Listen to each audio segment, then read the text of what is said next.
नगर परिषदेच्या वतीने शहरातील पूर्व व पश्चिम विभागात गुटखा, तंबाखू, सिगारेट तसेच अफूजन्य गोळ्या व पदार्थांची अनधिकृत विक्री करणाऱ्या विक्रेत्यांविरोधात धडक कारवाई करण्यात आली। पानटपऱ्यात, दुकाने तसेच सार्वजनिक ठिकाणी प्रतिबंधित पदार्थांची विक्री करणाऱ्या विक्रेत्यांकडून संबंधित साहित्य जप्त करण्यात आले। विशेषतः शाळा, महाविद्यालय, विद्यालये आणि धार्मिक स्थळांच्या परिसरातील पानटपऱ्या व प्रतिबंधित पदार्थांची विक्री करणाऱ्या ठिकाणांवर कारवाई करण्यात आली। ही कारवाई नगराध्यक्षा तेजश्री करंजुले पाटील, मुख्याधिकारी उमाकांत गायकवाड, अतिरिक्त मुख्याधिकारी मयुरेश भुजबळ, उपमुख्याधिकारी राऊत आणि अतिक्रमण विभाग प्रमुख नरेंद्र संखे यांच्या मार्गदर्शनाखाली करण्यात आली।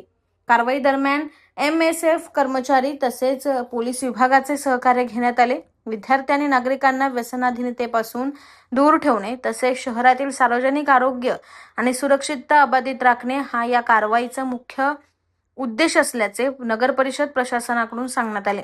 दरम्यान शहरातील अनधिकृत पानटपऱ्या आणि प्रतिबंधित पदार्थांची विक्री करणाऱ्या ठिकाणांवर सातत्याने कारवाई करण्याचे आदेश मुख्याधिकारी उमाकांत गायकवाड यांनी अतिक्रमण विभागाला दिले आहेत। तसेच अशा अनधिकृत टपऱ्या उचलून हटवण्याच्या सूचनाही देण्यात आल्या आहेत। अंबरनाथ शहरातील शाळा, महाविद्यालय, धार्मिक स्थळे आणि सार्वजनिक परिसर व्यसनमुक्त व सुरक्षित ठेवण्यासाठी अशा प्रकारच्या कारवाया यापुढेही सुरूच राहणार असल्याचे नगर परिषद प्रशासनाने स्पष्ट केले।